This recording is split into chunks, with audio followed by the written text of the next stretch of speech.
You're supposed to be quiet on set when we're rolling in. I'm trying, man. I'm trying. All right, everybody. Thanks for joining us. Bad Publicity back in action here. Hollis, Woo! Corey, myself, Jameson. Um, if you have been sitting at home wondering to yourself, man, Flashpoint cycle is over, and I wonder how the corporation side has made out. Today, we're going to answer those questions. Wow. I wonder how they're doing. I wonder how How, they're doing. How did we how, get here? yeah. How did it shake out for the old corporation? Certainly, it's all positive, right? Yeah. It Hey, has to be. I'm going to be positive this Well, episode. let's start off with let's just recap for a second on just the age-old question. Do you guys feel that for this game to be like, or not successful, but do you enjoy the game state where the corporation is a higher win rate than the runner, or do you think the runner should be as more dominant than a corporation for this game? Me personally, I feel like the setting comes out better when the corporation is dominant. Because isn't that how the setting should be? These mega corporations are controlling everything where these runners live, and it's that one versus many.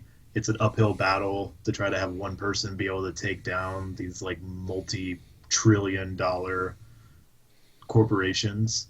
So they should be terrifying and imposing and have like that threat against the runner. So I'm one of those that prefers when the corp's better in the field.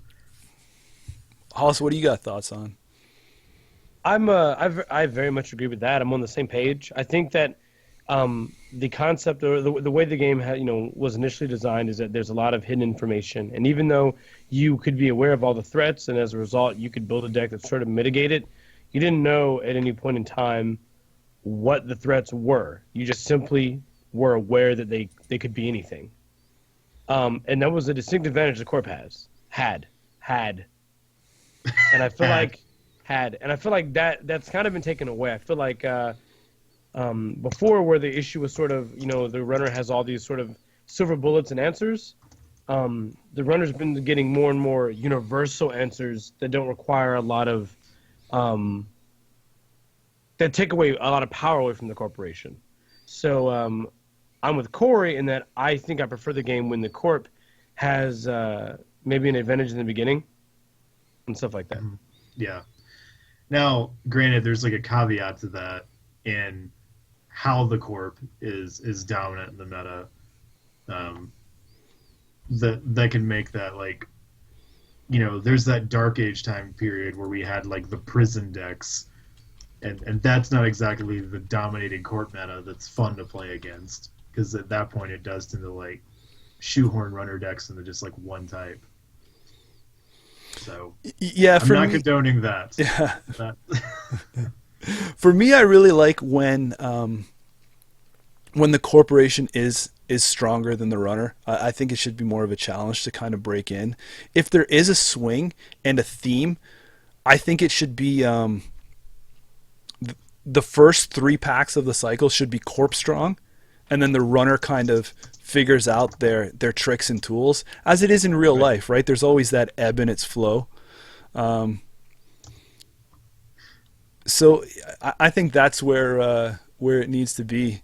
I just like it that way better. I think when the runner is too strong and the corporation is totally defenseless, it puts the game in a weird state.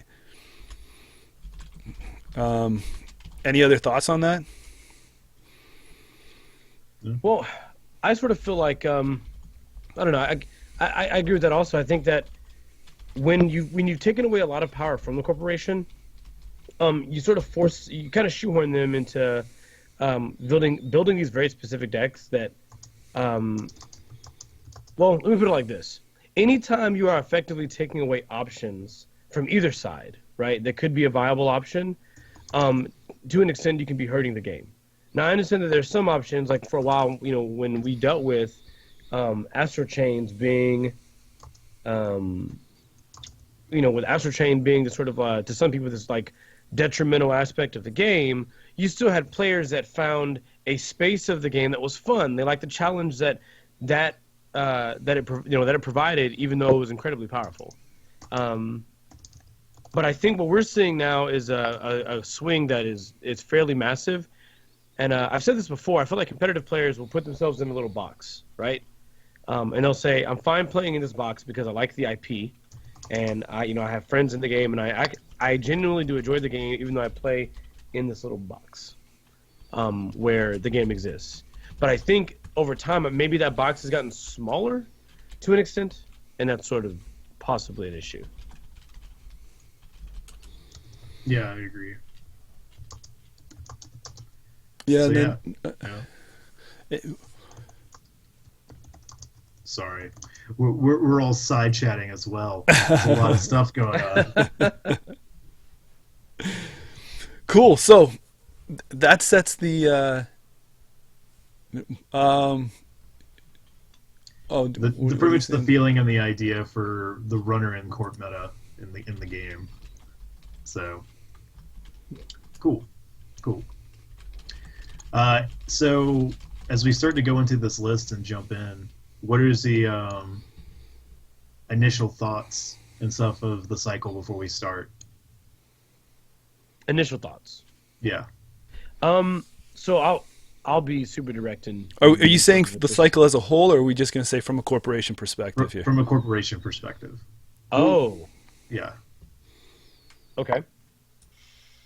So this took place immediately after. I'll say this. This took place immediately after the Mumbad cycle, right?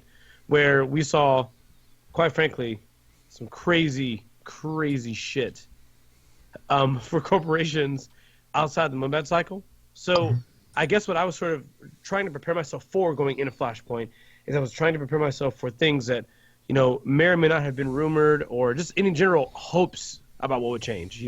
Wayland having additional options that would bring them back into the format in a really big way. We sort of kind of saw a little bit of this, but like always, a lot of good things in Wayland tend to do better in other factions. I was expecting more options for the corporation to deal with these super powerful tools that the runner was getting to kind of keep them balanced economically with and on par with the runner and things like that. Again, we saw other things that were a bit contradictory to that, but it's fine.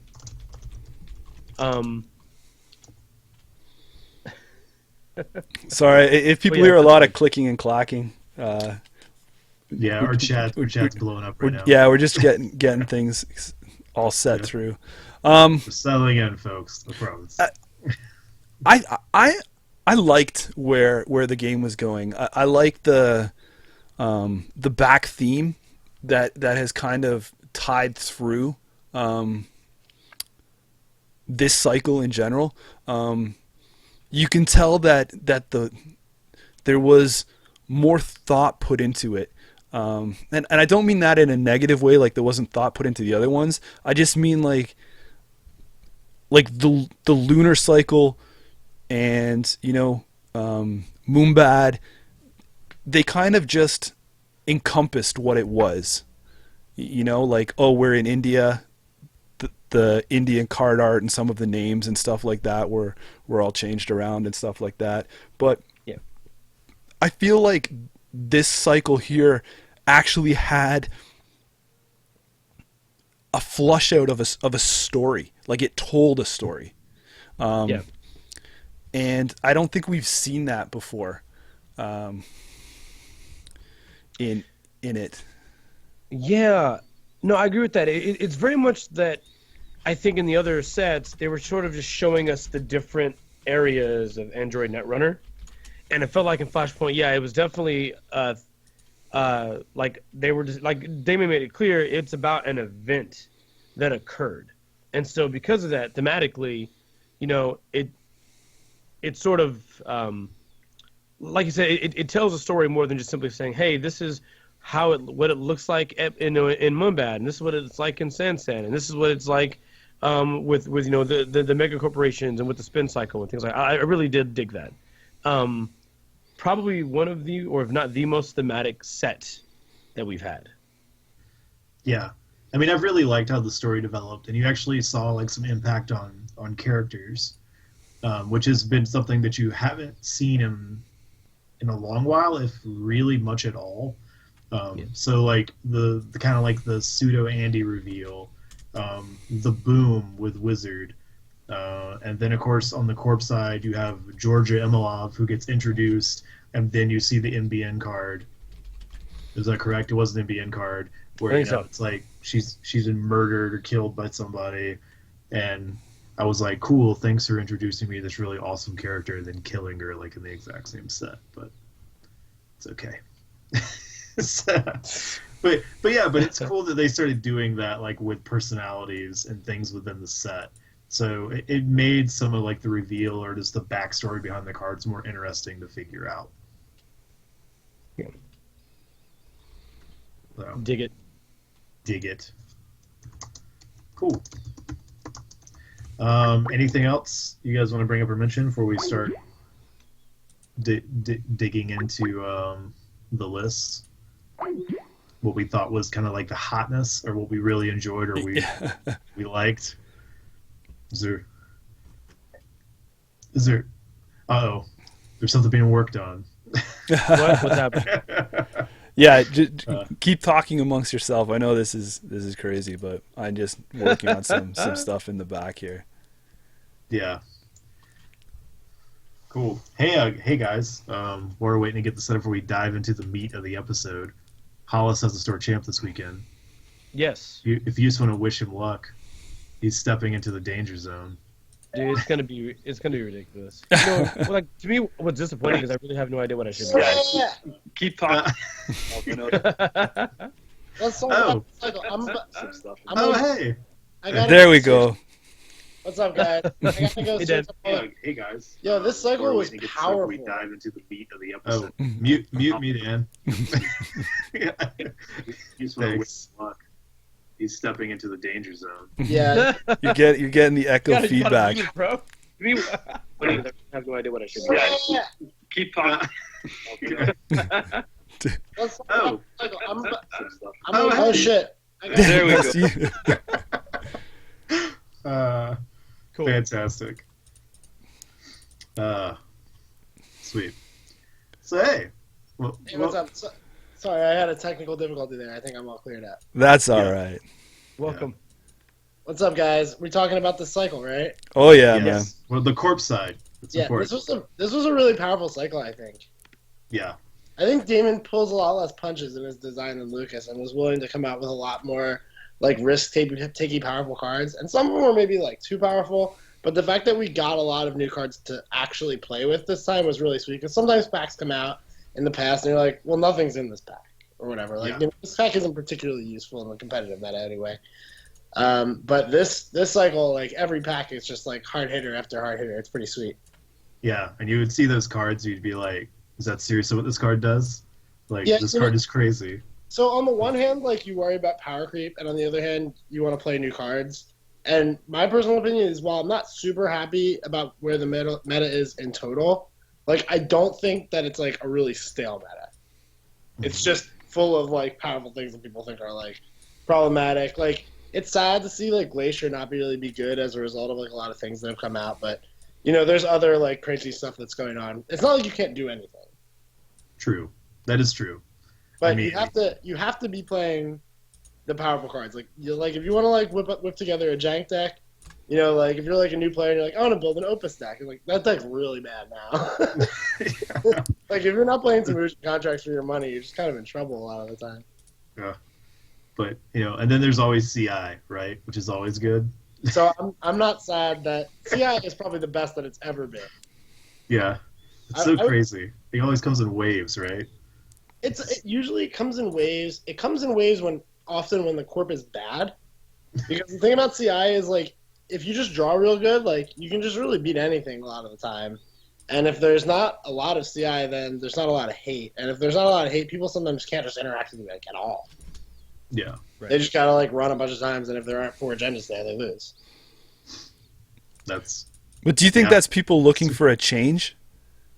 What CI? No, Yeah, I think this is like the waves when it comes in, like, or is it like someone notices that now's the time that CI is good again, or is it like everyone's like, man, I don't want to play the same old NBN deck. I want to play something more complex, right? Like you're challenging yourself because you can really screw that combo up if you're not careful with it. So, do you think it's like good players looking to challenge themselves a little? no. So like the current usually the waves of CI happen because A, the corp is bad, and B, they aren't playing decks that beat CI by happenstance. And it's such a small part of the metagame in the past because not very many people learn it. So you can like sort of get away with being the one CI player, and like people aren't going to be playing like Councilman necessarily or something to beat you, or they might just be playing like a fair ice breaking deck that's real good at breaking ice, and you're just like, fine, I'll just go fast and not care. So do I think that in the past it's coming in waves because of that? No. And right now it's coming in a wave because A, Temujin contract is stupidly powerful. So if you want to be a corporation, you have to find a way to deal with it. And CI's way of dealing with it is really not caring how much money the ladder has at all. And if corporations are really good at destroying ice, CI says, fine, I'll just play, I'll just draw cards. And if you want to kill my ice, like it's going to take a few turns for you to set up and stuff like that. And that's really valuable time against me because I'm just going to draw cards and go real fast. Mm-hmm. So eventually, like, yeah, CI's like, yeah, you can break all my ice, but if you make a run, you'll lose the game. Yeah, if you don't just score 7 points on that run. That's all you got to do. So right now, the corporation is both bad, and a bunch of things have come out that have countered basically all the like it used to be like, okay, so like Rumor Mill came out and people were afraid to play Glacier, and like Wizard was a huge deck, so like As Its Spam was like sort of like sketchy to play at certain points, especially after the MWL changes, and the near death of Museum. Sorry, I forgot where I lost my train of thought. Yeah. So Glacier. People were afraid to play Glacier. Rumor Mill. I'm sorry. This brings me to the new cycle. Like Aaron came out. The last like sort of regular deck that you could play that was really strong was like NBN, mainly CTM, but like it was hard to score agendas off the table. It was hard to just play fast advance because of hate cards. So your way of winning was breaking news. Like that was the most powerful thing you could be doing on the corp side. And then Aaron comes out, and Aaron's completely hard counters breaking news. So people are like, "Damn, what do I play now?" And one thing that really doesn't care about Cypher or Aaron is CI or Temujin. Nice. Yeah. So it just happens to be reasonable because the most powerful things the runner can be doing are not necessarily that great against CI. Gotcha. Do you have your CI flowchart playmat that you just like lay out and it just informs the runner? I need it for Worlds. I fucked up twice at Worlds. This little combo twice. There's apparently somebody found out. So like in my last game against Dean there, where he beat me with a Hades shard on a Street Peddler, and I was like, "There's no way I can play around it." And then in Slack or on StimHack forum, somebody basically looked at the situation and figured out a way to play around Hades shard, and I was like, "Dang, you're right." Like that, Wow. just it's just so hard. Like you're not gonna have a flowchart for that situation. There's no way. Right. Like how do I beat Hades shard when there's 3 agendas left in my deck and the runner needs 2 to win? How do you do that? Like you don't make a plan. The real way to do it was like ended up being like to Shipment from Miramore about a bunch of Jackson Howards, play Power Shutdown, use the Jackson Howard immediately to shuffle 2 of the agendas back into the deck, and then draw 2 with Jackson. So that way you got them back into your hands. Yeah, but you know what I think that was though is that like how later after that game was that posted though, right? Like you have to think about that in like a window like this, right? And this person's like probably watched the game like 6 or 7 times, and you're like, actually, there is a way if I have this exact setup, and you're. It's the beautiful thing about that deck. Let's not talk about CI because I could go on forever. Let's get on. Well, actually, you can. That's the segue. Is let's talk about HB. HB was the top, right? So, looking at this cycle, let's start over with Hollis. Hollis, what are some of your top cards that you encountered with HB? Are you serious? Like, there's only like maybe like 2. Yeah. about. Like, What were your two favorite cards from the cycle for HP?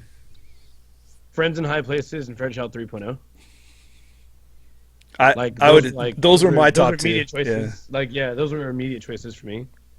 The only other card that I think can compete with those two, and it's maybe a little too early to say, but right now it's got a gigantic presence, is Violet Level Clearance.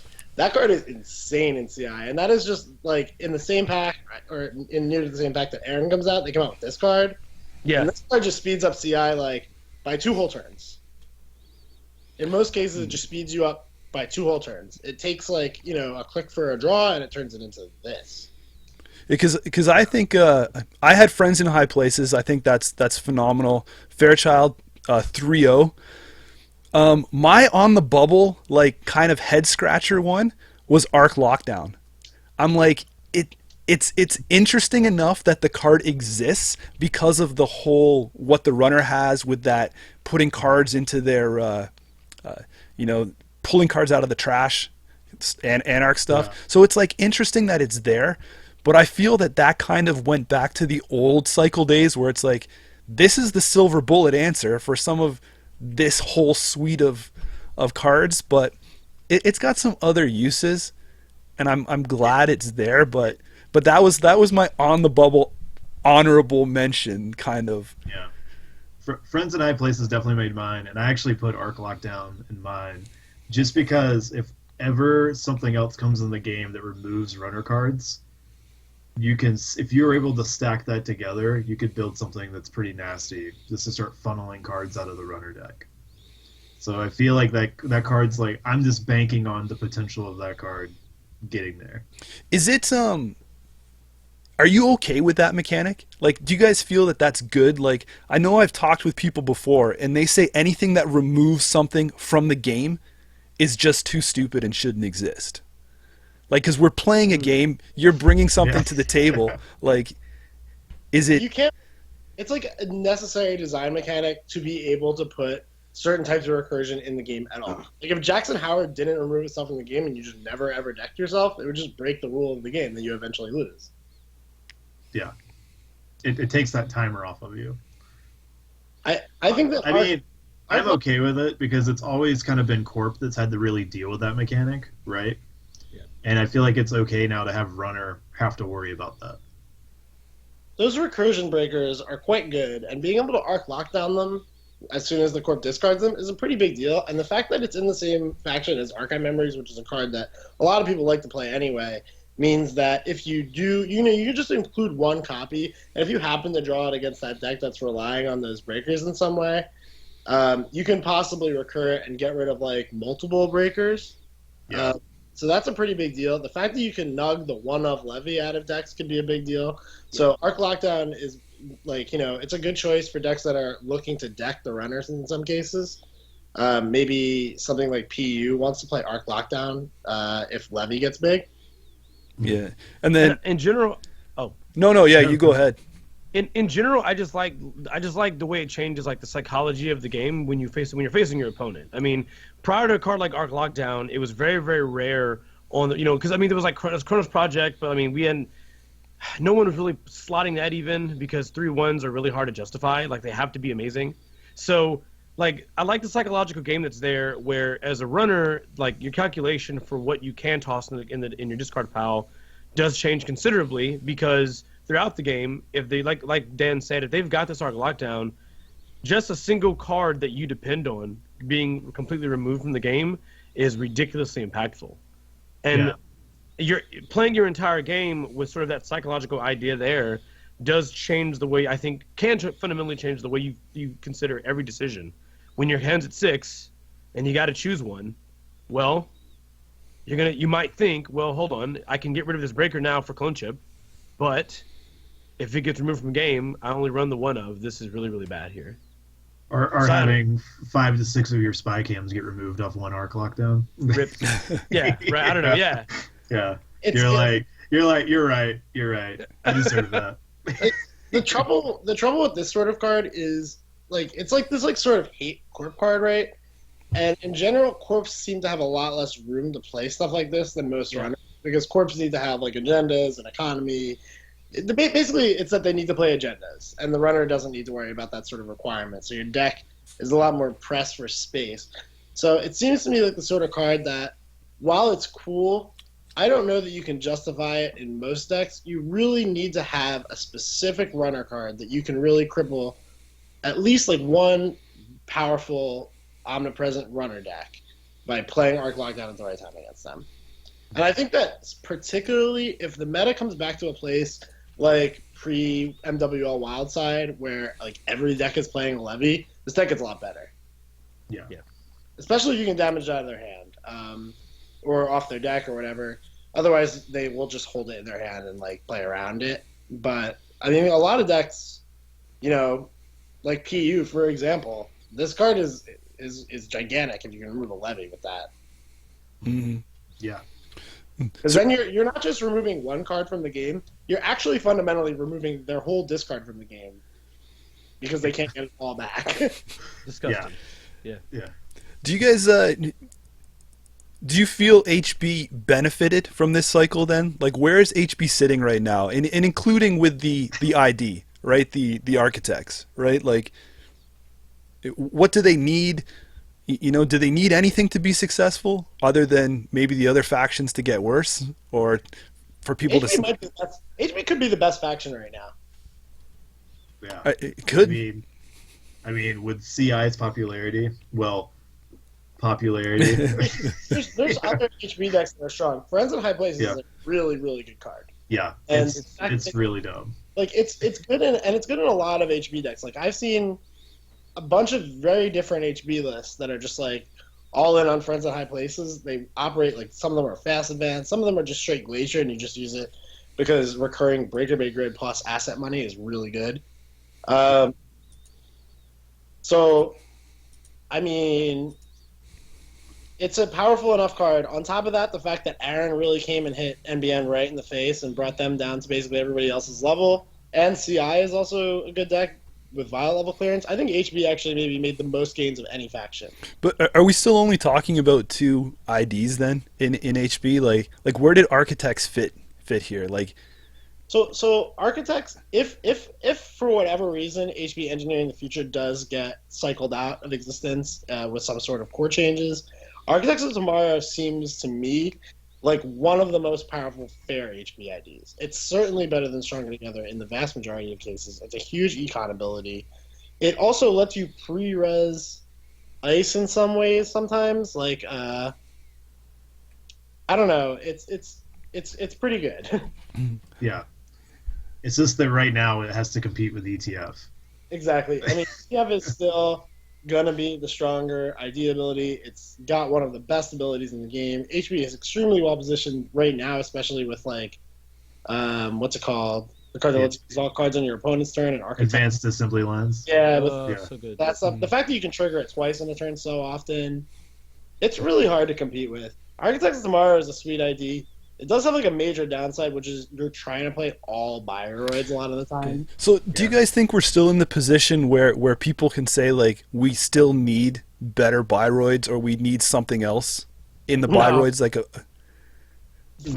are our Bioroid selection is it set perfectly right now, Hollis? I think, I think that there are definitely, like, if you were to take down all the bar raids you want to play, which include things like Fred Chow 3, Itchy 1.0, Eli, like, that alone is, like, good ice.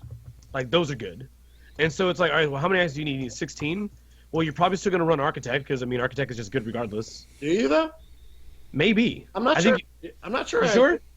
I mean, like, I feel like even if you like were to take a look at the Bioroid options and you decided that you didn't want to include certain Bioroids because they weren't to you like in an upper tier, right? You were trying to rank them and you decided they weren't very high tiered, you would still be able to pull in Architect if you wanted. Now, Influence is really tight in that deck because of Eli and things like that. But and 12 Influence. But if you really were, I think even if you were to say, you know what, I'll pull in 2 Architect and I'll spend 2 Influence on this, there is 100% at least, another 12 to 14 ice that are Bioroids that you can fit in. Like, not even a question.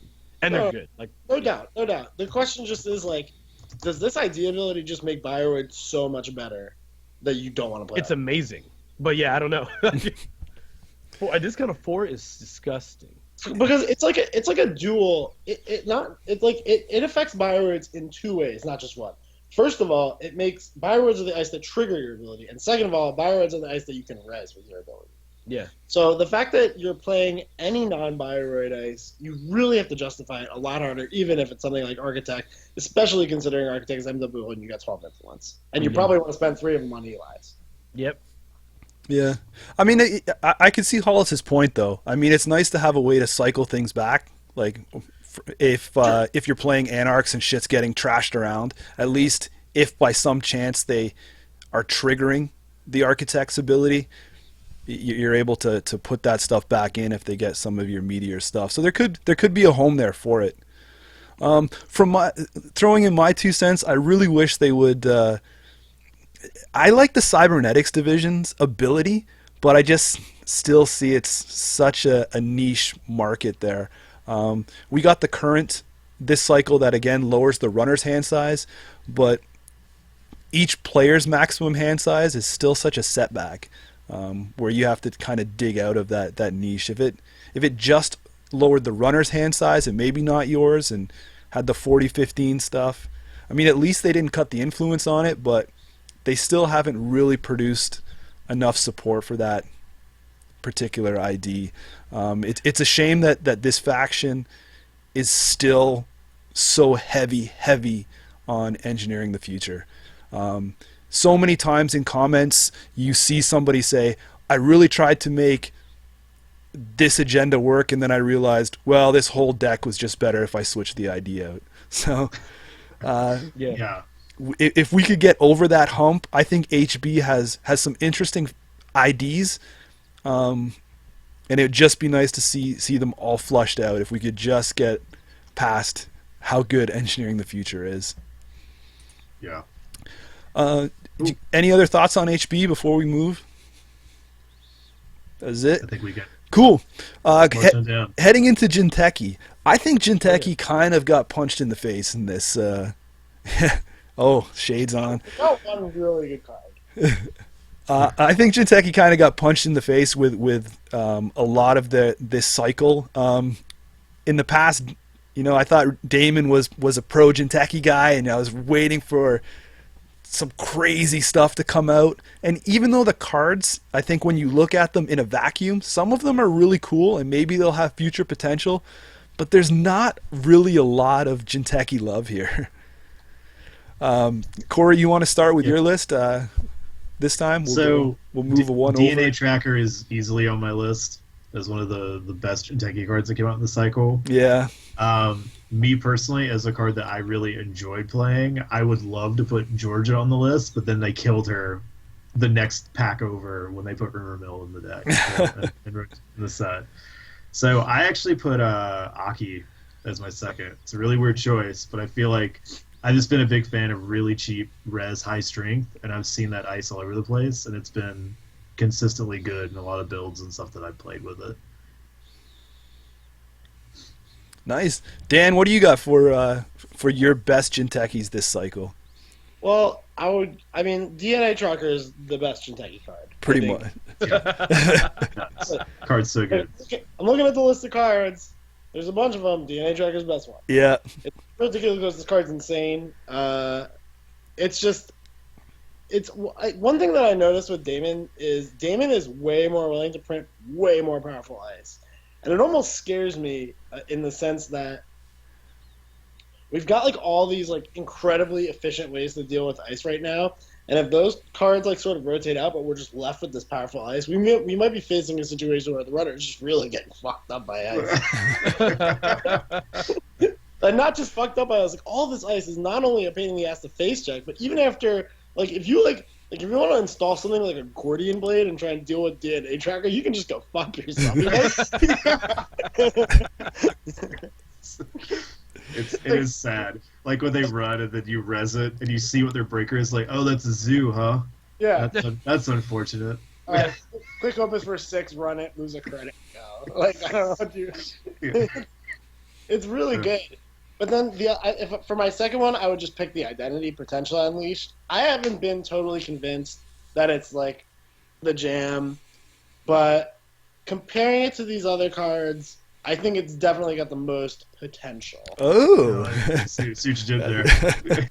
There are some people that think that they have Jinteki PU lists that are like real good. Some of them are jank lords, but some of them are pretty try-hard players that just venture into jank lord territory every once in a while. And it definitely does a thing. Mm-hmm. I do agree that as you've seen a lot more net damage stuff coming down the road, that they've kind of previewed and leaked for like Red Sands and stuff like that, that ID can get real nasty as the next cycle comes out. Yeah, Deck in the Runner is also getting more and more attractive as a kill method when you compare it to net damage burst kills, because of things like Sport Topper coming out, things like Aaron, things like On the Lamb even. Like, On the Lamb is a really great motion counter. It prevents brain damage. Like, all these things just basically make me, as Jinteki, more and more just want to try and just deck the runner, because it doesn't matter if they can draw a bunch of cards on your turn if they don't have cards on their deck. And that's because that's been the downfall this cycle with cards coming out is the wording on the cards, right? Like, instead of saying very selective, saying prevent net damage, prevent meat damage, we're starting to see cards that say prevent damage, and that's a little scary in the red world, right? Yeah. And so I do like what potential brings to the table, where essentially you're going to you're essentially getting rid of 2 cards per net damage, right? And net has always been that prick. Where it, like, I mean it from a needle perspective, right? It's like a tiny bit of damage. Like, okay, you lose 1 card, you lose 1 card. There's, not many times are you like doing, I'm losing like 3 or 4 cards. Like it has been like a punch to the face, like meat damage, right? Right. It's been smaller and controlled. So seeing mitigation out there for net damage is a little scary unless we get fattier net damage happening. I'm okay with a lot of it being out there, because you're going to get to the point where the runner's still not going to play with it, and then they're going to die and get mad. You're going to be like, look, bro, there's like 20 cards now that all prevent damage. Like, I know back then you didn't want to play with your feedback filter, and you had a good point. But now you've got like all these options that you can play around without having to splash out a faction.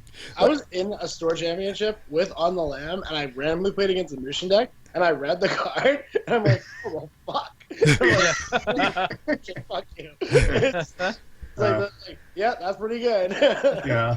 I guess you shouldn't play that deck anymore. I think that's why I think potential's nice, because it, like you said, it does move stuff over. I think it does fall to the trap that when you start looking at ways to do net damage within Jinteki, it's really hard to compare to PE, because it's like built into the ID itself. Plus, you have everything else. That's why on my list, I'm going to say, obviously, I think DNA Tracker is going to make the full top clock sweep. I'm pretty sure it's high on Hollis's. But for me, I would say that my next favorite one, I'd have to give it to Project Kusanagi. What in the world is that? The 2-0. It's our fault. We've been playing a lot of PE decks. Yeah. That card's so good in PE. Is that in this cycle? Yeah, man. It's the 2-0. The 2-0 agenda. So it's like basically it's just another shock, or depends on your build. Like you just clean up with it in PE. Yeah, it's real fun. It's an easy way for you to. Yeah, it is like a shock. You can use it almost like a what is it? Right, cerebral static. Yeah, it's but you know what I'm talking about. Yeah, it's been so good. It's been so good because it's a point of damage. It plays into the never advance style. People are going to run it. If they take it, who cares? It's 0 points. It feeds Philotic, right? Like it's just another agenda in there. And the fact that it feeds Philotic is so sweet. And then if you're playing, I was playing a lot of one-pointer style PE. So I was playing stock buyback as a way to like, oh, I'm going to pay 1 at the end of my turn, and you have like 7 of my agendas. I'm going to make a shitload of money off of it. So it's kind of cool. I really think the 2-0 in Jinteki was a nice touch. I really like that card. It's cool.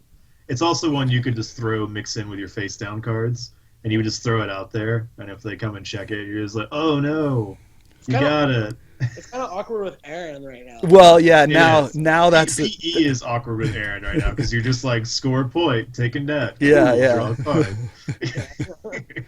Another card. Yeah. I'm so glad that came out so late in the cycle. Yeah.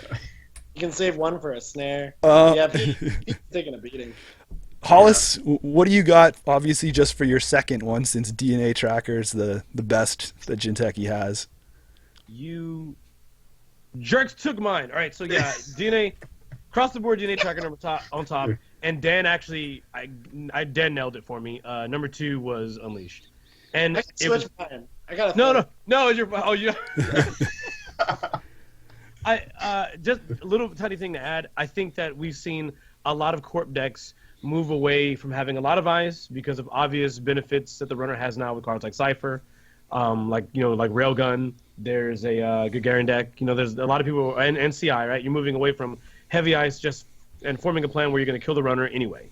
As this is a thing currently in the meta that is well placed due to the current options available to runners, it makes sense that Potential Unleash gets a bump in my ranking because it's trying to, like Dan said, it's trying to kill you in a way that isn't a direct brute force.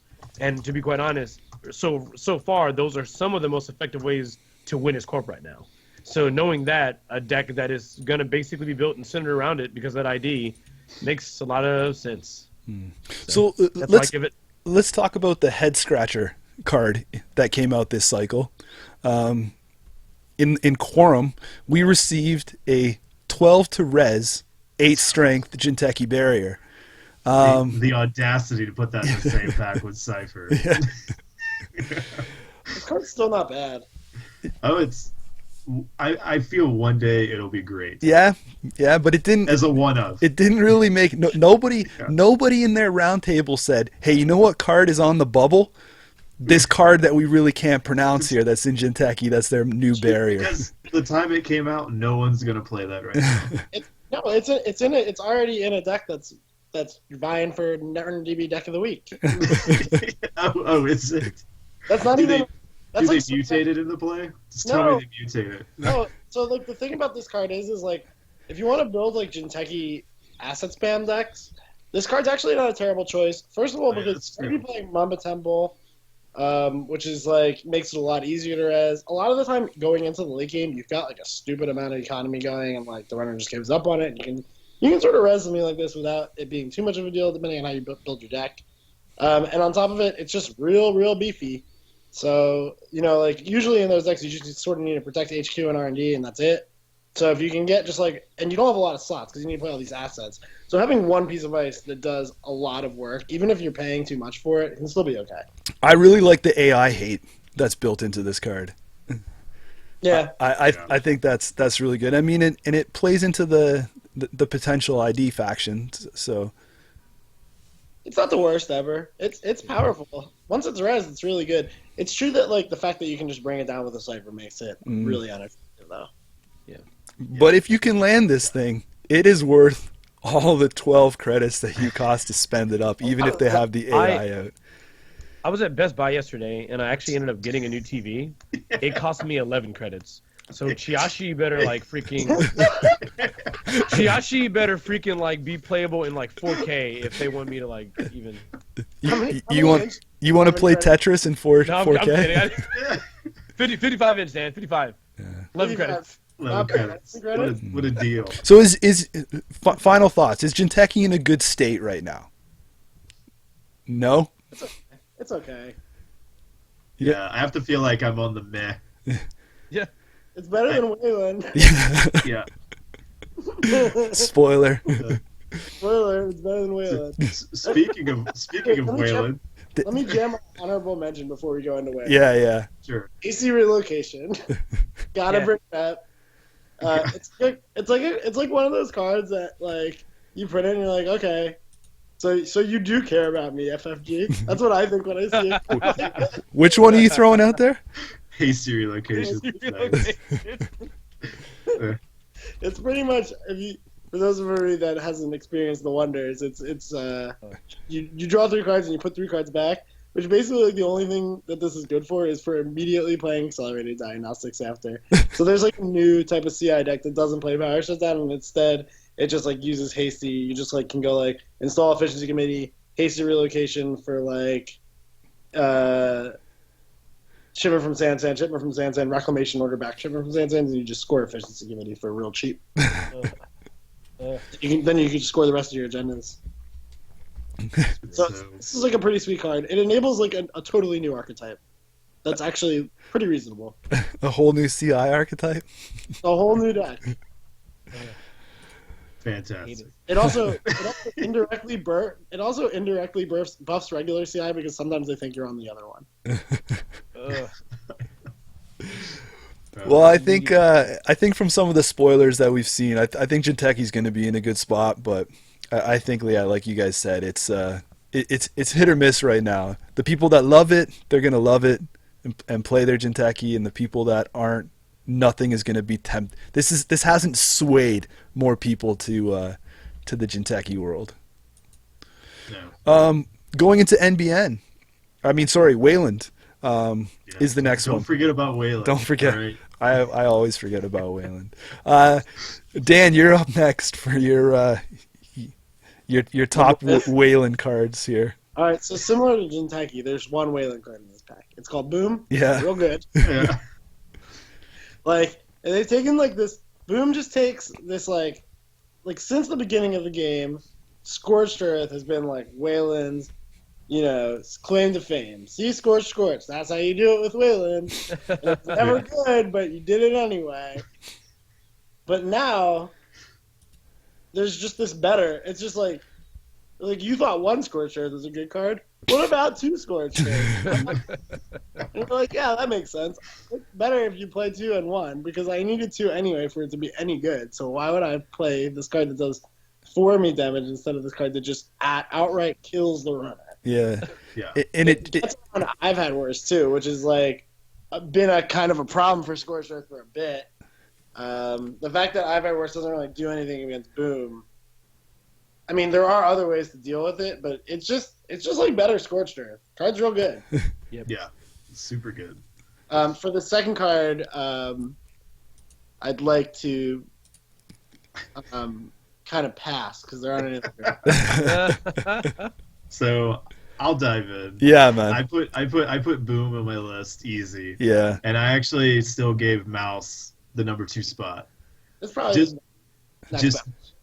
just because it's a good code gate in Wayland, and that means something. That just gives it a little bit of a bump above other things, just because it's unexpected. Have you played with it yet? I have. I've never advanced it because the runner had Cypher, so it wasn't worth doing. Right. But, I mean, I haven't played with this card at all. It definitely seems like a pretty good thing for like Blue Sun, as sad as Blue Sun is about Cypher. Sun, like, before I was playing Datapike a lot of the time, just because or Enigma, because you just like wanted some code gate that made them not want to run into Red Dice. But like those cards weren't that good. This one's better. yeah. So. I mean, lackluster. Yeah, I had Boom number 1. I had this, the Wayland code gate number 2. I mean, I had an honorable mention with stock buyback because I think it's a good way to bounce back if like out of faction. I mean, Wayland has ways to make money in faction anyway, but as a Wayland card, this is a good recovery for one credit. I mean, and that's trying to be generous and stretch and have something to talk about here as we're on Wayland, right? Hey, they're getting there, man. They're getting there. It's not actually not bad. Yeah, it's good. You can definitely make some good money. I played the hell out of this card this cycle. Is this a better splash than Sweeps Week in your dumb PE decks? Yeah. Yes. Yeah. But yeah. It is, and that's exactly where I played the hell out of it. And you know, if you're stealing all those 1-pointers and 0-pointers from me, and I'm going to make $3 off each one, we gotta find a way. Gotta find a way to get 2 influence freed up in 24/7 Philotic Biotic. It's so good. Hollis. I'm just gonna hold on. Let me go to random.org. And I'm just gonna choose one to talk about. No, it's gonna be Boom. Yeah, right. Well, what do you know? Yeah, Boom, guys. I mean, we're on the same page here. Boom is just freaking good. Definitely changed the entire like Scorch meta, right? Like the moment it hit, it was immediate. Or I mean, for most people, it was before it was actually released. But yeah, a card that pretty much does more damage than you're technically allowed to hold in your hand, right? yeah. Like it's like I wonder if this would be good. Yeah, right. Like I'm allowed to have 5 cards in my hand normally, and you're telling me you're going to do 7 damage to me, right? Yeah. Like they want to do an extra one. Yeah, and just and it was even 6 more. Is already more than enough. If this card had came out like a good chunk ago, I think people would have been like, oh my god, it's crazy because I have to land 2 tags. Now, like this cycle, it was just like, and here's a shitload of tags. Like it was just so easy. It's not even a challenge to drop 2 tags on someone these days, right? It's I mean, breaking news is breaking news. Yeah. And I don't even know if even if this is a trash operation, it really didn't really deter anyone from. If you power shut down it would go in the trash anyway. Hollis, do you have a second one? No. Yeah. Like I mean, I'll choose one that I like only because I like the character. So I like Barney Stinson. I mean, sorry, Ryan Stinson. This card's maybe pretty good. It's like I agree. Like honestly, if I was playing Runner, I would think this card would make me actually vomit a little, because I would be like, because like if it ever got used against me, I think I would actually flip the fucking table, because I would be like, I'm at 5 credits, and they would be like, well, I remove a structure from my discard pile, and like we'll just gain 15. I'd be like, oh well, I hate you. You're a horrible person. I could definitely see this becoming good in like a Gagger deck. The cool thing about it is first of all, as long as you're pressuring the runner's money, it's often gonna trigger at some point in the game. And the fact that it first of all, it is a high trash cost and you don't have to res it until you use it is a big advantage. Because if the runner sees it, they're like, okay, I guess basically I just lost the 6 credits anyway, because I can never go below 6 without trashing it. So that's pretty powerful. And on the second advantage is, this is one of the first upgrades that we've ever seen that you can put on any server, but it really doesn't care about that server at all. You can put this card, it functions basically like an asset in the sense that its ability has nothing to do with the server that it's in. So you can basically just put it somewhere that the runner probably isn't going to check, behind ice, like maybe like they're not going to go into R&D for a while, so you just throw it on there. And they could think it's a Crisium grid. They could think it's any number of things, and then, oops, surprise, you went below 6 credits, and I'm going to spend this turn playing 3 operations from my discard, and you're going to have to get back up to 6 credits and stay there for the whole game, or trash this stupid thing. Yeah, I mean, I think those are great points, Dan, and I think the biggest one that you hit on is right off the bat. I mean, it's something that you don't need to res until you're ready to use it.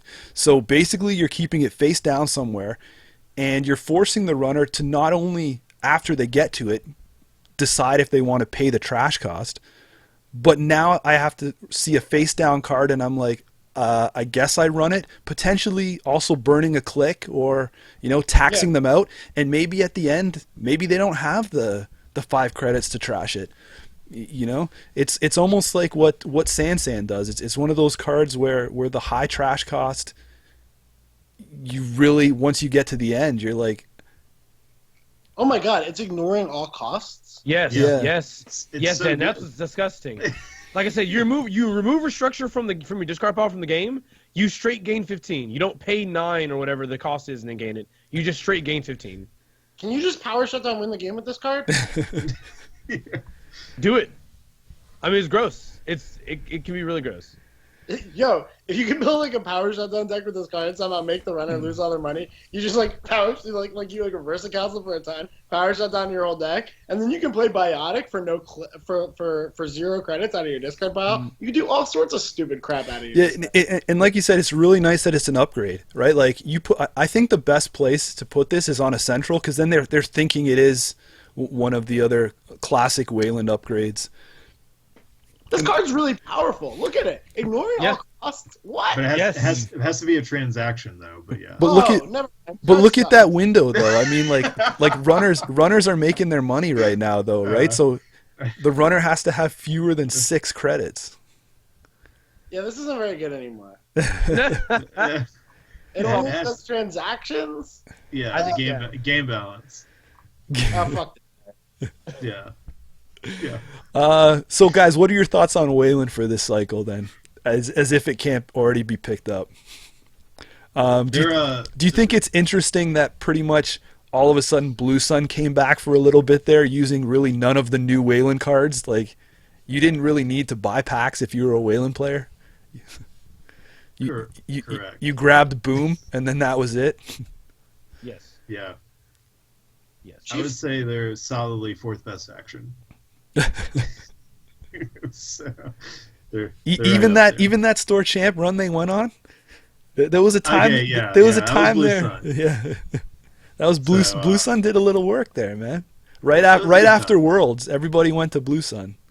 I landed the Janus. It was a good day.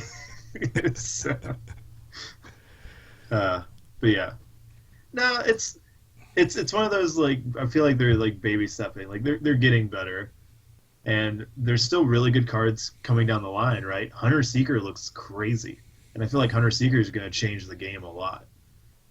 And that guy got spoiled, and that's in faction for Wayland, so it's gonna be legit. Are you now looking up the card? Yeah. It's you play if the runner stole an agenda on your last turn, trash any card that they have. You just Hunter Seeker and trash a card on their side of the table. Well, that's pretty good. Yeah. I did see a lot of cool Wayland stuff coming out in the next cycle. No trace. No trace. It's just they have to have stolen an agenda from you. Oh man, last turn. Dan, this is totally going to replace your Helion Alpha testing. Oh my god. Yo, that was almost a good idea. Yeah. For those of you who don't know, right before Worlds of last year, I was considering putting a Hellion Alpha test into my HB Glacier deck because against DLR Val, you can Hellion Alpha. They're always on like no credits, and you just Hellion Alpha test and bounce their off-campus apartment, and it just like trashes all the stuff on it, and they can't fall down to save any of it. Yeah. More like, for those of you who don't know, the night before Worlds, Dan always runs through the halls picking a random card and tells everyone to play this card. Gets probably 30 to 40% of the people to change their mind and to question and to stay up till like 7 a.m. the next day contemplating. I just sleep the whole night and stop. and everyone's worried. Is he really going to play this? Is this game changing? Does he know something that we don't? Of course I do. World's meta. World's meta, best meta. Yeah. Most unpredictable meta.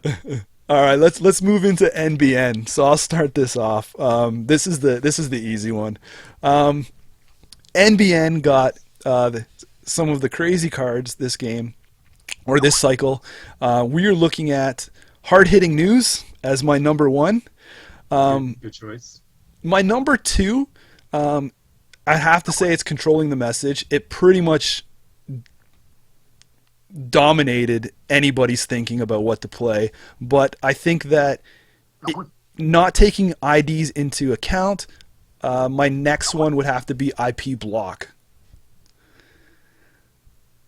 IP Block's a sweet looking card. Yeah, so Hard Hitting News, Controlling the Message, IP Block. I mean, Say I no would more. be surprised if anyone did not have a combination of those cards in their top two. Mine is hard-hitting news and IP block. Yeah. I'm going to say Hollis's was hard-hitting news, IP block. And drone screen. No, I'm kidding. No, it's not. You guys are really not going to put controlling the message on the list. This is like the singular, Yeah. most ridiculous asset ID. Like, look at it compared to IG, which you need to like ice your archives and like do this all this work and play shocks to like turn this ability on and off, and Gagarin, which is 1 credit. Controlling the message is like it's like 3 times as good at Gagarin as being Gagarin for the low cost of having to punish their number tags, which you probably can do pretty easily anyway in that faction. Yeah. Do you think when rotation hits, do you think then Net Quarantine gets played? What is net quarantine? It's a 2/4. No. I didn't even tell you what the ability was. All right, let's read it. Net quarantine. Sorry, I don't read the cards. All right, net quarantine. The runner's base link strength is reduced to 0 for the first trace each turn. All right, so it's a hard counter to Nexus. When the runner increases their link strength, you gain 1 for every 2 they spend. This card's bad. Can't play it. Sorry. Sad Net Quarantine. But controlling the message, I only get 12 influence though. I'm used to 17 in my MBN decks. You don't. You actually get 15. You get a full 15 because Jackson. So to be fair, controlling the message is at worst it's as good as every other faction for influence. Just between Sensi's Actors Union and San City Grid, this idea is ridiculous. Yeah. I mean, very good. It's pretty good. Very good. I mean, like, I saw this card. And I actually didn't. I was like, oh my god, this is the Damon era. This is the raw ridiculous numbers that we're gonna have to start dealing with. Like they made fucking power tap a card because of this stupid idea. People played the networking. Remember that? Yeah. Networking. All of a sudden, networking became something. I never did, but it seems not stupid. So, do you guys have? I feel like that was everyone's thought process. Well, it's not dumb, I guess. Do you guys think that it was a mistake saying that at the end of this ID that the tag cannot be avoided? Would it have been just as strong if the tag could be avoided?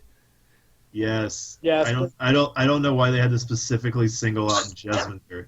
It pretty much only matters for NACH. And Jess, she's sad. Jess is sad. She could have been such a good answer idea to this deck. Oh, that's maybe true. Yeah. Yeah. The thing is like that deck just functions very well, without its idea ability necessarily even mattering very much. Like just because breaking news is so good. So let me just now ask the same question, just for consistency's sake, as we have been all along here. What does NBN need in the future here, guys? Where is NBN standing? Oh my I think that's a real question. It's true. Because it's not as easy for them as it used to be. How do you design cards for something that has everything already?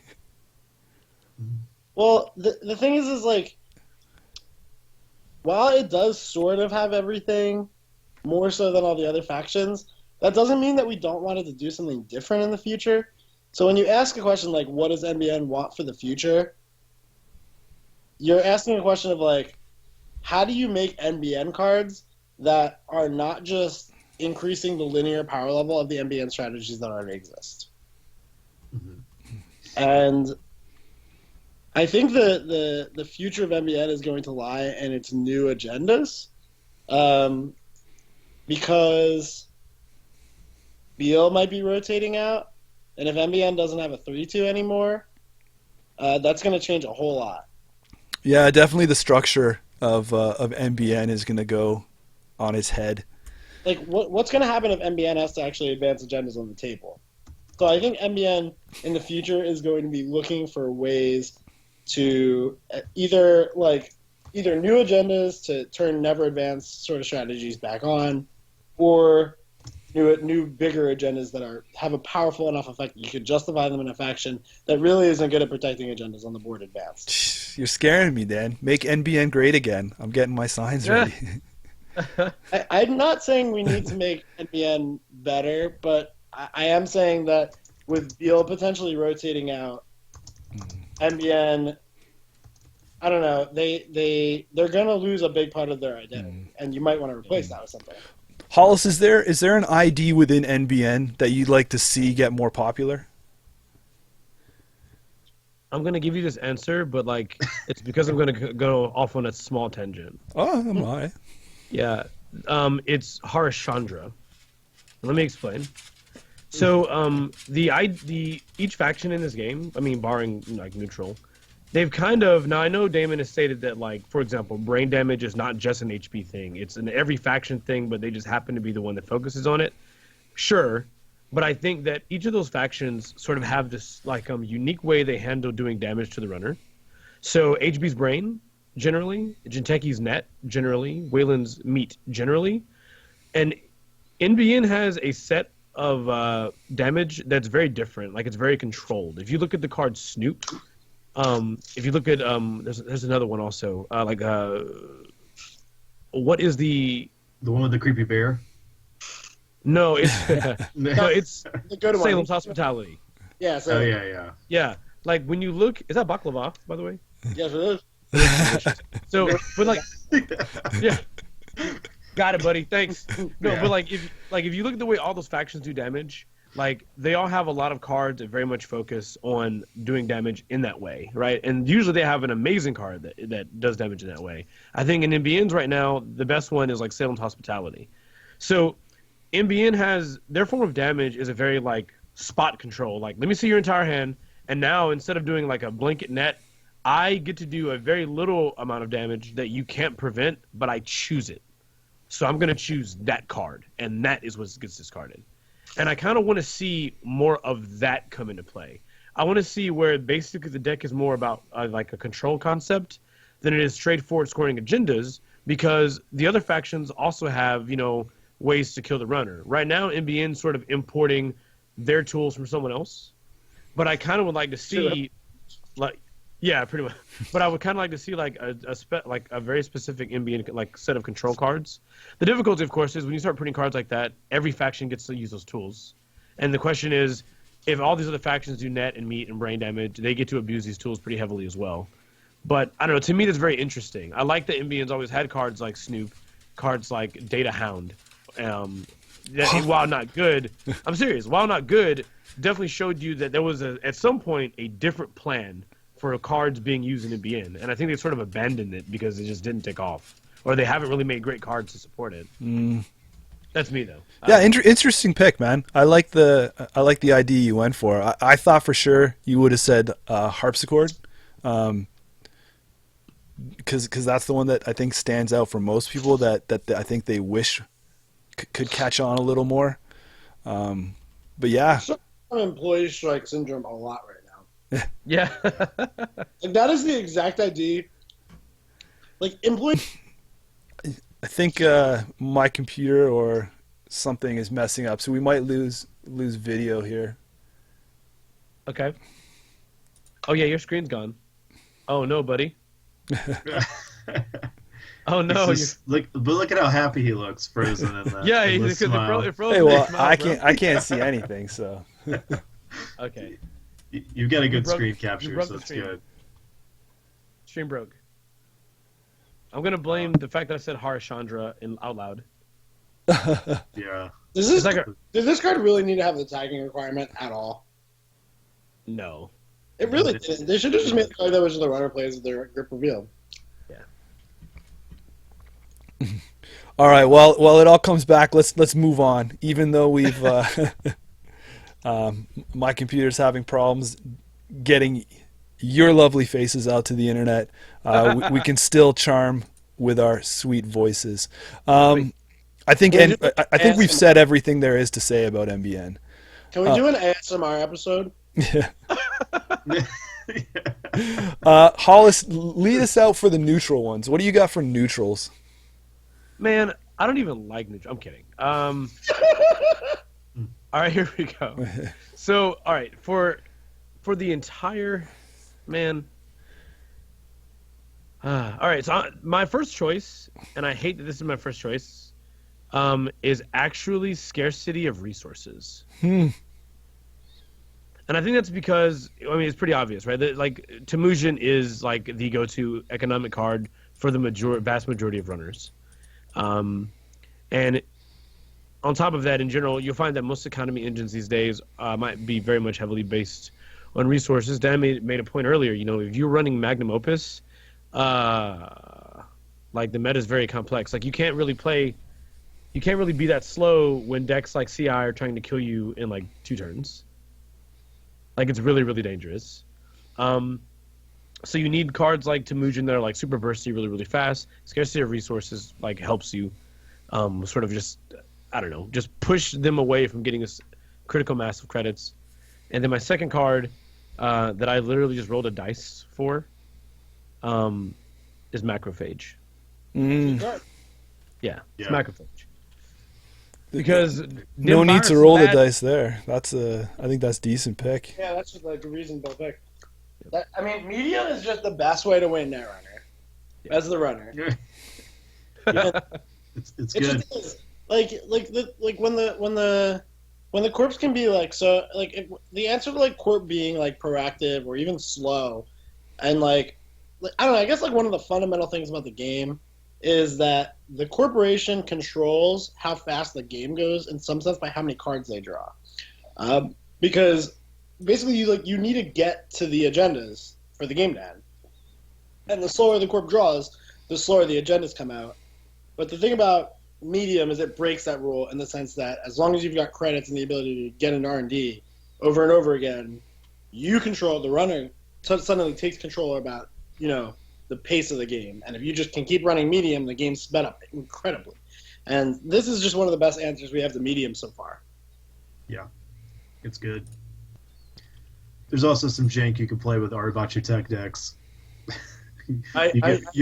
I saw your post about that. Oh, yeah. Yeah, just install it against just play it in that with that card and care not about viruses at all. Just be like, resin against criminal. Who cares? So be like, I don't want to break this. It's like, but you gotta. Or I'm taking all your money. You just gotta watch out for power taps. Oh, right. God, that's a card you have to worry about now. What a world. I love that. Corey, did you have anything different on yours? So Macrophage was definitely on my list, and I actually picked preemptive action as one of my lists. I'm prepping for the future in a world without Jackson. Preemptive action will be needed. So preemptive action is such a cool card, right? When it comes out, but then on the other hand, and this is coming from somebody that's just looking for ways to play stupid museum decks. At the same time as you get preemptive action, you also get friends in high places, and they kind of clash with each other. Because if you shuffle your stuff back in, you can't get it back. So asset spam, prison decks, or just asset spam, friends. It's got a choice to make now with preemptive versus friends. Yeah. And I think in some of those decks like that, a singleton preemptive isn't a bad option, because you can throw it in, recur it back in museum, throw it back in your deck, fire it again. It removes it from the game. Oh, that's right. But it's still, though, it's been neat. I've had some pretty good uses where I've been able to play it, and it's not been bad. It also is something you could play with ABTs, and you don't need to have the Jackson live on board. That's true. Yeah. There you go. If you have a click, then you can throw it anyway. But it's a good card. When Jackson goes away, certain decks are definitely going to want this card. Yeah. So far, I think this is the best straight up replacement we've seen for Jackson. A couple downfalls of it are, I think it's kind of sucks if you have to play it on the same turn because it's terminal. So there really already has to be cards somehow in your archives. You can't just be like Jackson and then pitch it and then pop it.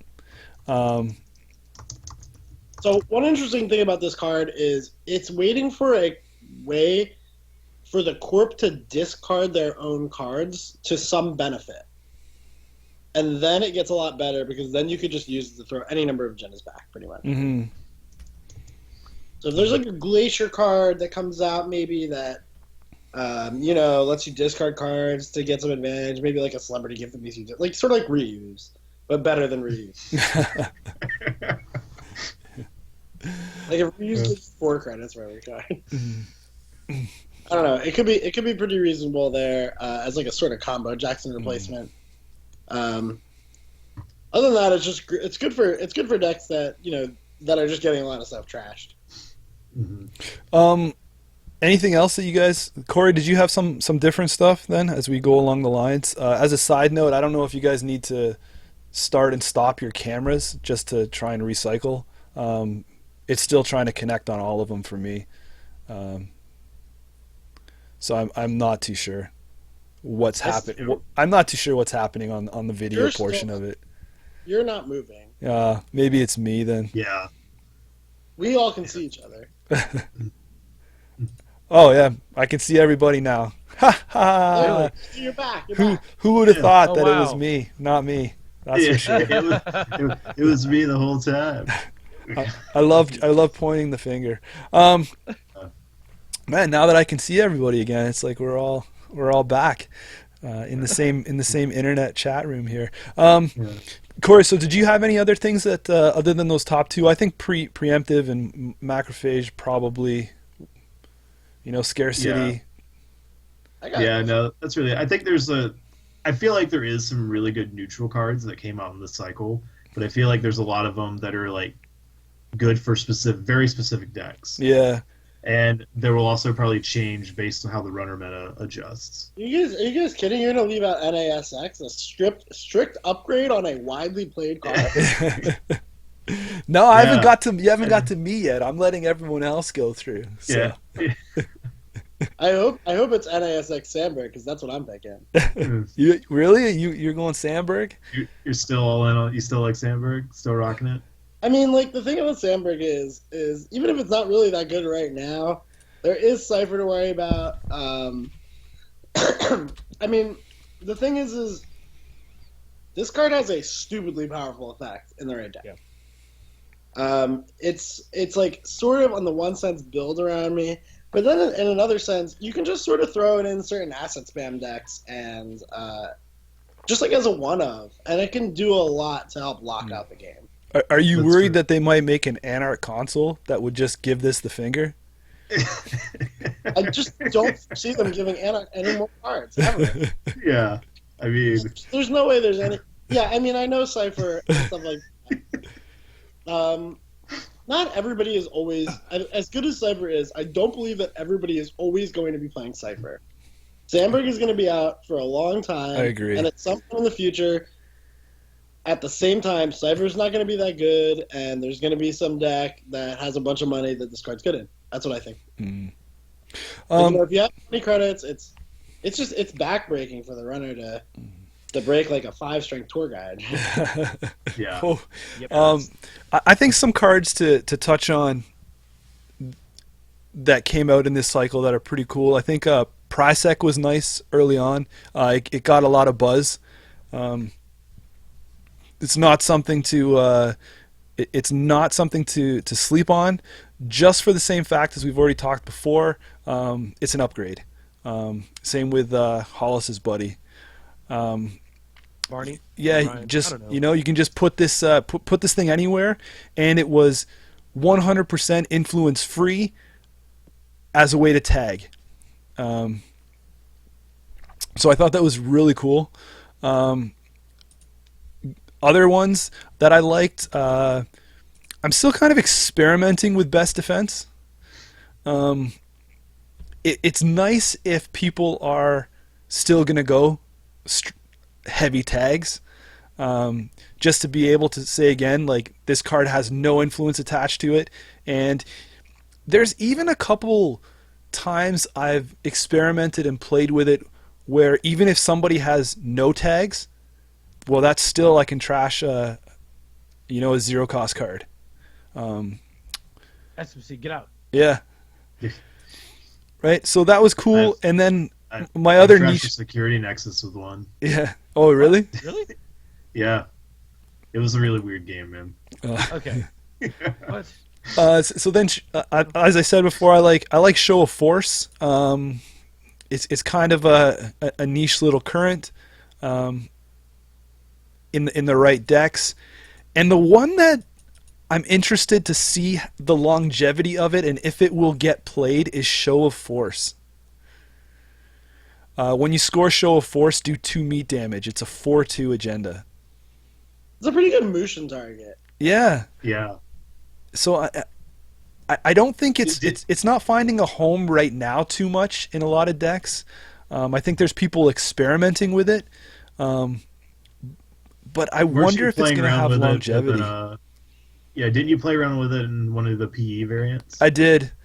It's so like burst kill isn't very good right now, but this is sort of like a Ronin that you can when you're deck building, you can put it in as your agenda. Especially in PE where it's actually dealing 3, but even outside of PE, unlike Ronin, it's basically 1 click less for 1 click of damage less. So like if you've got just like an additional neural EMP in your hand or something like that, I mean, also you can't dedication this card obviously, so you're gonna have to be motioning it. But I mean, the fact that it acts very much like Ronin while not taking up a non-agenda slot in your deck is a pretty cool thing. Like that makes it somewhat reasonable to play, I think. I think it's got some weird synergies with if you can 24 do the 24/7. Oh my god, think about that. To be able to just pop 2 meat damage off of it, if they're walking the line. And what is that weird HB agenda that lets you trigger the when scored ability or something? You know, Frost Array. Bifrost. Bifrost Array, yeah, it's 3/1. Right, so I mean, there's ways to kind of maybe put it into an HB deck if people are going to get creative, but I mean, I think that's stretching it, but I don't see a way to power shutdown combo it, so I'm going to give up.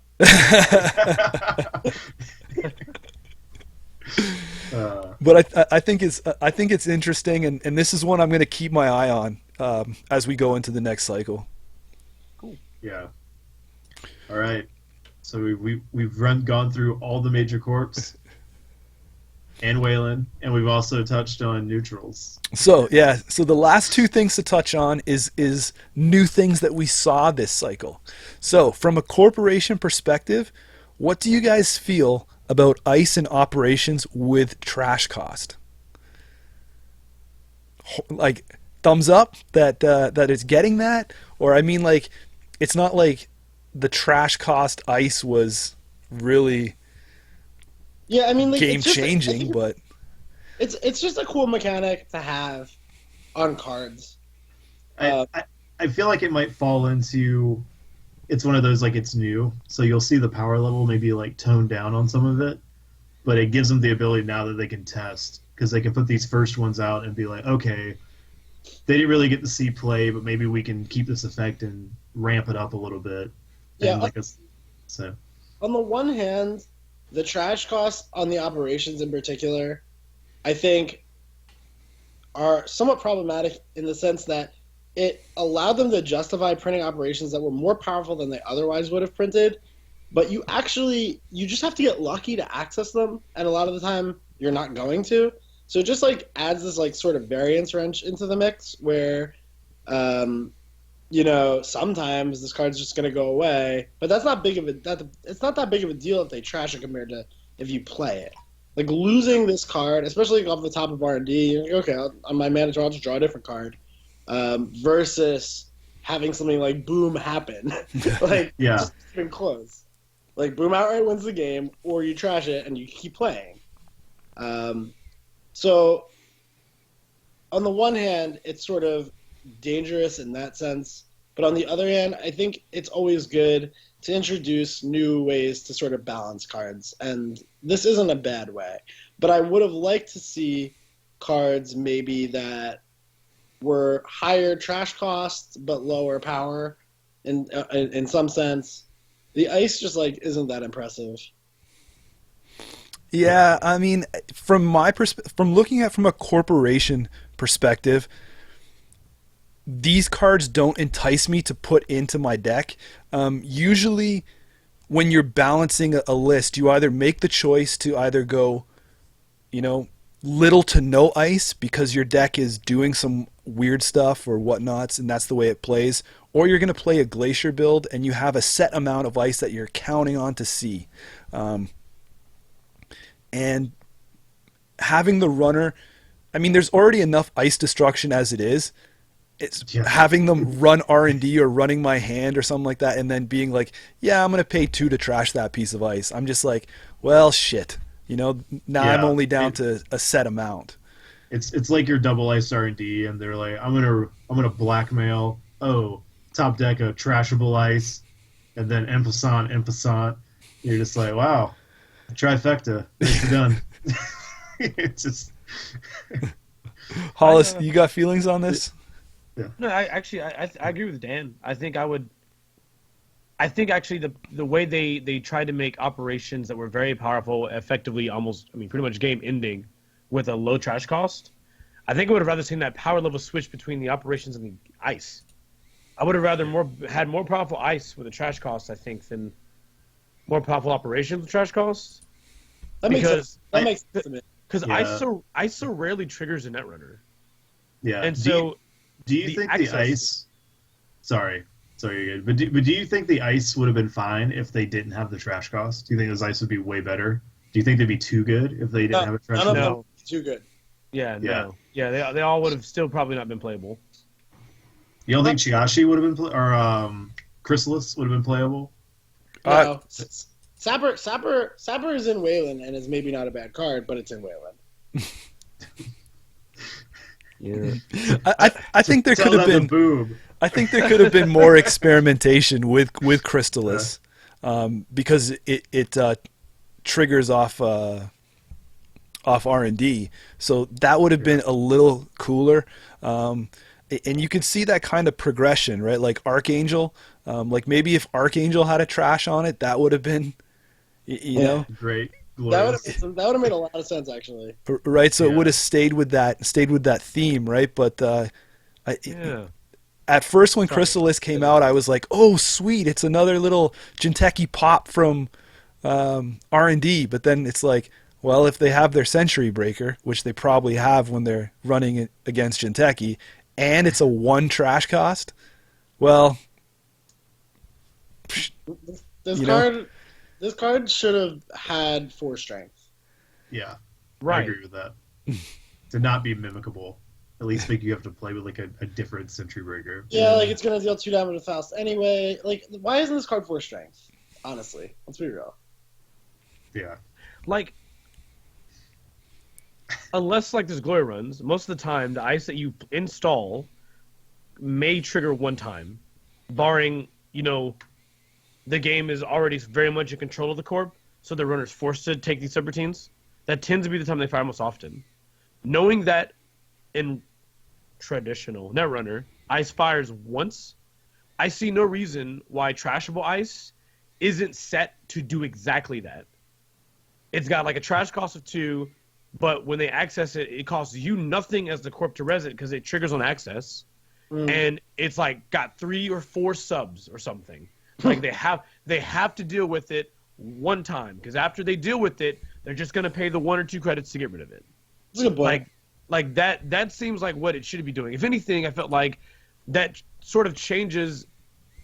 When we started this episode, we something that we had stated is that, or maybe I stated that it felt like the advantage of the corp was that in the beginning in Netrunner there was a lot of unknowns. Like, yeah, you may know all the threats, but you don't know which threat is actively in play and the answer that you'll need. And the icebreakers that you could play early, like a Mimic, like an Atman, like a whatever, like those would help mitigate that, but you still didn't know 100%. You could have an Atman at 0, no data sucker counters, and this is an Enigma and you just lost the click. adding ice like that is that's they have to access, and they can't really know that it's active. Like, they really are rolling dice. They may have 12 credits and go, well, this run cost me 6, but this big ice that I'm about to get through has 3 subs, and I have to pay to pump. I don't have exactly 6 to get through this last piece of ice that I access. That's like the last, to me, unpredictable part of the corp side that helps swing that power level back to the corp. So I personally would have liked that. I would have liked to see cards like imagine if Chrysalis, like Dan said, had 4 strength and like 3 subs, and they were all just do 1 net. I'm just saying. Just saying. But you know what though, Like, because I think Jinteki is going to need a punch like Crystalis, but not what it is, because you have to think that. You have to think that shock is potentially on the rotation, right? Like, and once shock goes, what are we left with again? Snare, right? Yeah. Yeah. So I don't know if more people will try Crystalis out then as some more R&D protection in Jinteki, but that remains to be seen as we go forward. Anything else, guys, on the Trashable stuff. We're definitely gonna see more of this stuff, and I think that they're gonna find the right way to do it over time. With 3 to 9 subs. And, I'm glad that they take chances with this, right? Like, I like to see new mechanics in the game to keep it fresh for those people that have been in a long time, and that they don't go overboard with it. So the other thing we saw, the last thing to touch on, is we saw a new subtype, and that's terminal. So terminal, once you play these operations, they end your action phase immediately. So we got 1, 2, 3, 4, 5, 6 cards. 6 cards that are terminal. Hollis, can you name all 6? I sure can. In 1 click. Here we go. They are. You actually want me to name them? Yeah. Run them down. Yes. Do it. All right. So the 6 cards that are terminal are Friends in High Places out of HP, Hard-Hitting News out of MBN, Preemptive Action, which is a neutral card, Psychokinesis out of Jinteki, Stock Buyback out of Wayland, and Violet Level Clearance out of HP. You know what I just noticed though? You did that in perfectly alphabetical order. So did you do that from memory, or did you? Yeah. Completely cheated the hell out of that. Completely cheated. Oh well, standing ovation for the quick find anyway. So there's the rundown. HB has 2. they're both good. Yeah. Violet Clearance is so good in CI that it makes me start thinking about playing CI decks that aren't stupid combo decks, because this card's so good. But like does that have a home outside of CI though, Dan? Like, is there any time you want to draw 4 cards? Just draw 4 fucking cards on it. Where are you gonna put them?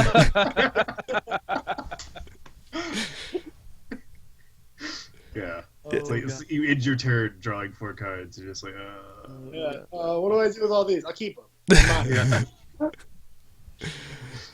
The terminal ability is pretty cool. I think the best use of the terminal ability is on preemptive action and hard-hitting use, because they both have effects that I guess could be, and more so hard-hitting news. You couldn't put these on a card if they didn't end your operation phase. Yeah, agreed on those 2 for sure. Yeah. Like, at all. Because preemptive action would just become a completely degenerate power shutdown combo card. And hard-hitting news, you would just kill them immediately.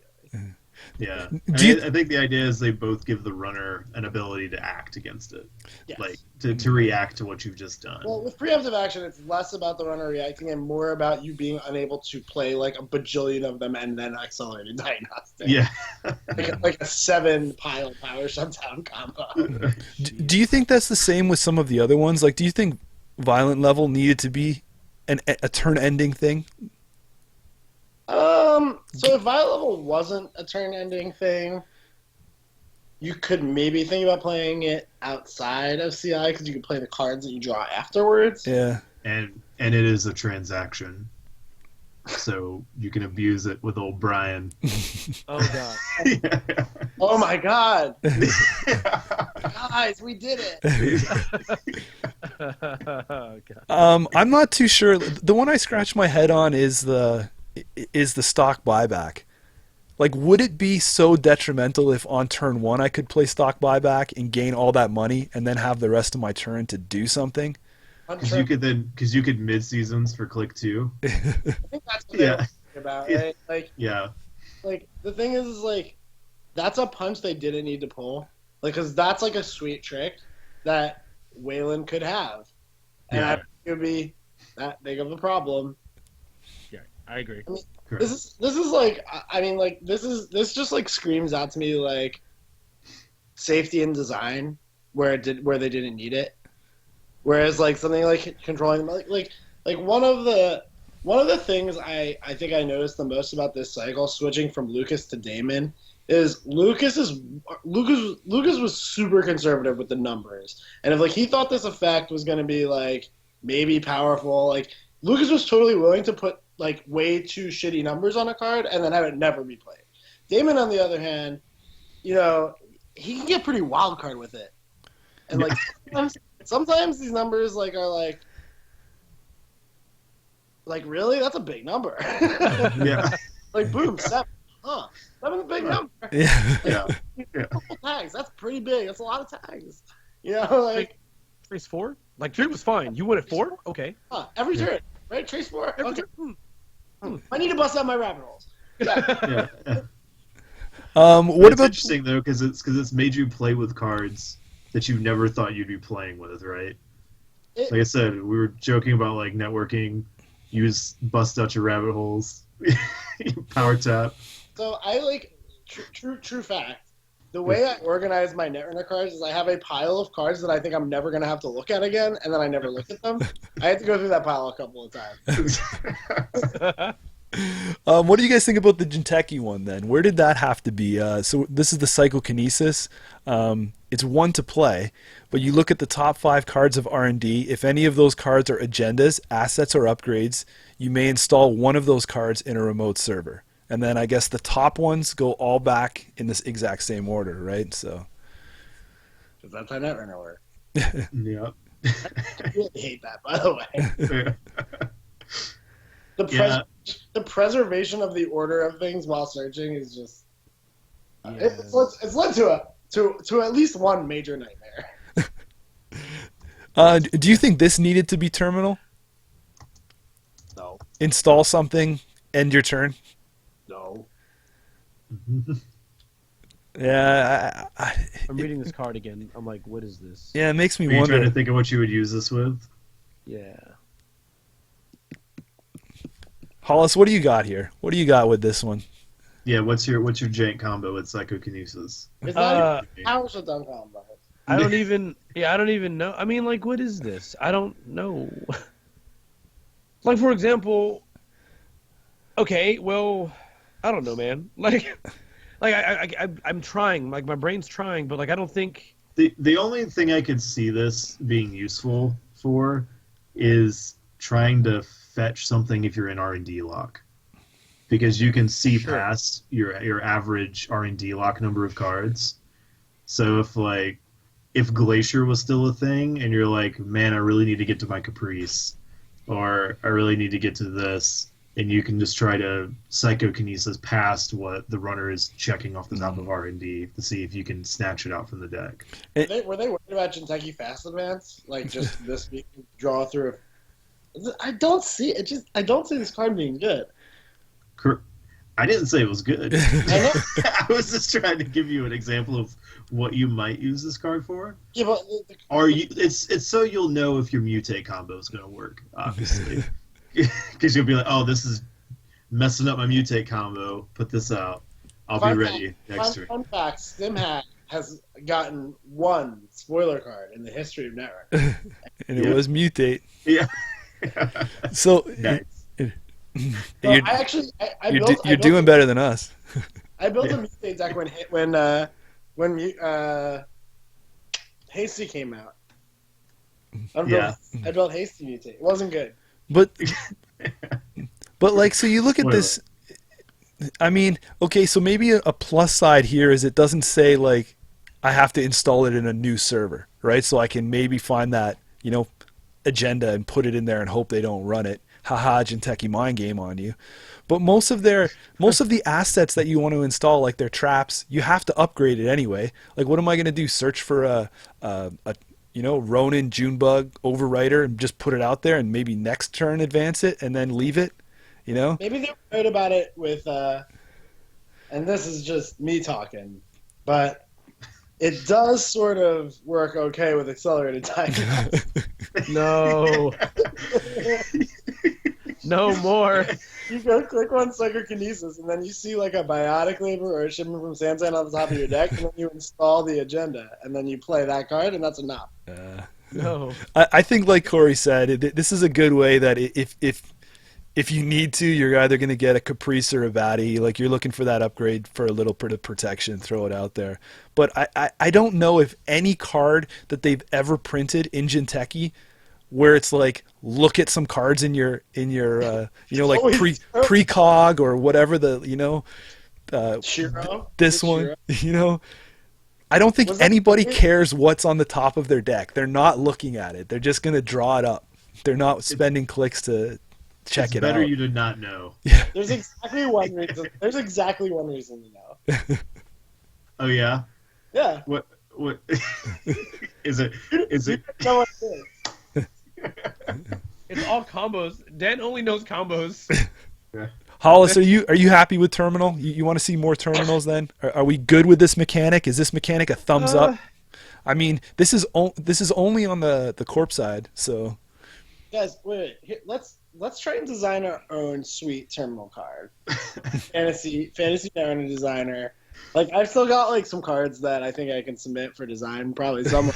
I got them stocked up. If you could print a card, like an operation that does a powerful effect, that would be completely game breaking if it didn't end your turn. Hey, maybe you know what? Deuce's Wild should have been terminal. End your turn after that. Oh my god.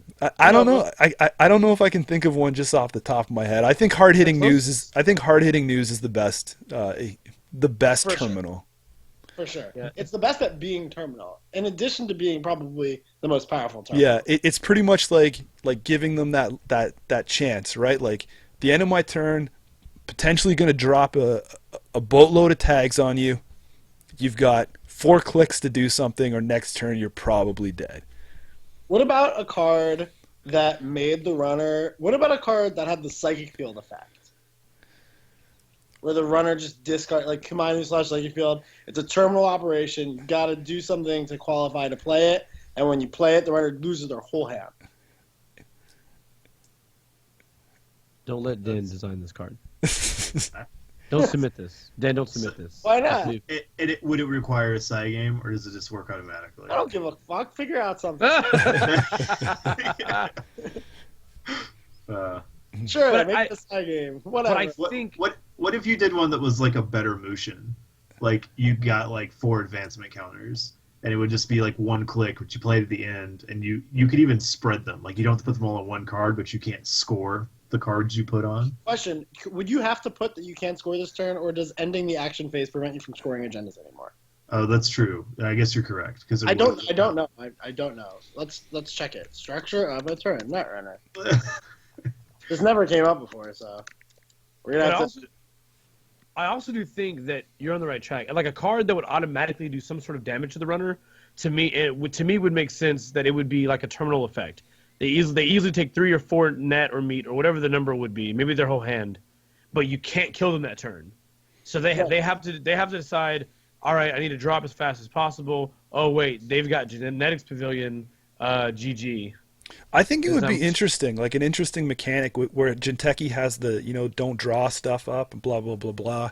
But if there was a way to play like a psychic field on the last turn, like if it was an operation and it's like the runner discards his whole hand, so then potentially he's got 4 clicks to either draw or, hopefully a quality time or something before.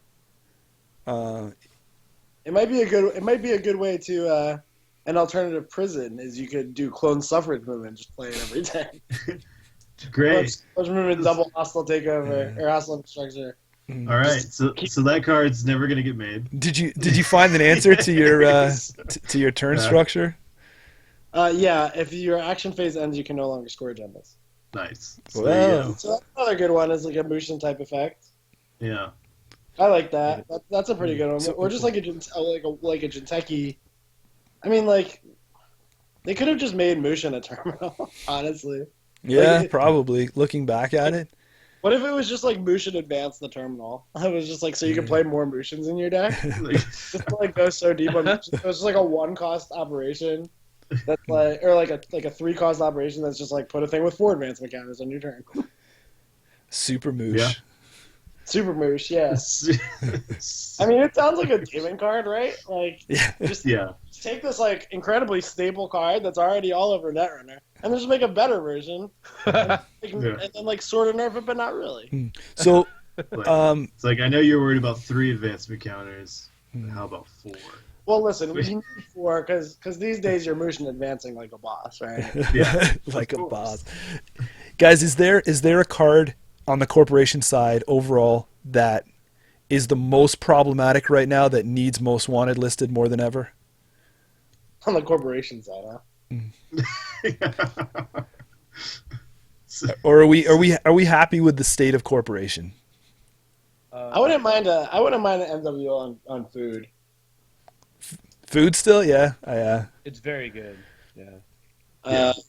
There's not too many other ones that really jump out at me as something that like you want to MWO that aren't already Like there. nothing from this cycle, right? Like we're not like hard hitting news is kind of fine now, and everything else is we're accustomed to it. Everything was balanced, good.